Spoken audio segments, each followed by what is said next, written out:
আমি ইয়াতে 8টা সংগঠনক প্ৰতিনিধি কৰি 8টা ছাত্ৰ যুৱ সংগঠনক প্ৰতিনিধি কৰি এখন মঞ্চ আজি গঠন হৈছে।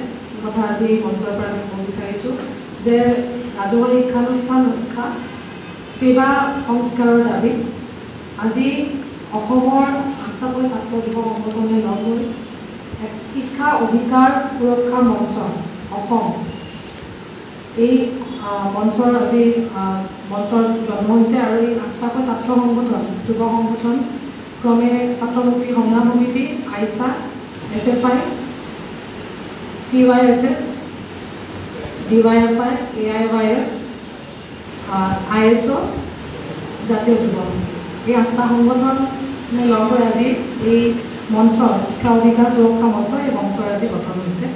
আৰু আমি আজি এই মঞ্চৰ ফালৰ পৰা এই সংবাদমেল অনুষ্ঠিত হৈছে। এই মঞ্চৰ ফালৰ পৰা আমি আজি ক'ব বিচাৰোঁ যে অহা 29 এপ্ৰিল তাৰিখে এই মঞ্চৰ উদ্যোগত সেৱা ৰক্ষাৰ দাবীত এক কাৰ্যসূচী, এক আন্দোলন কাৰ্যসূচী ইয়াত গুৱাহাটীত অনুষ্ঠিত হ'ব।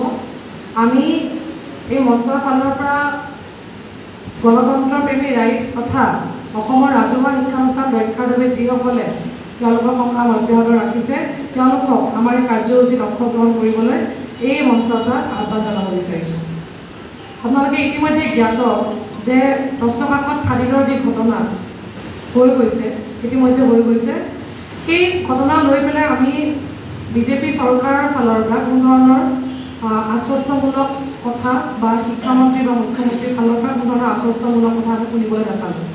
তেওঁলোকে গোটেই বিষয়টোৱে আচলতে তলুঙা কৰিলে প্ৰথম পৰ্যায়ত, আৰু দ্বিতীয় পৰ্যায়ত তেওঁলোকে কেৱল তাৰিখ সাল সলনি কৰিলে, কিন্তু এই ক্ষেত্ৰত তেওঁলোকৰ ফালৰ পৰা কোনো ধৰণৰ উচিত উত্তৰ আমি এতিয়ালৈকে নাপালোঁ।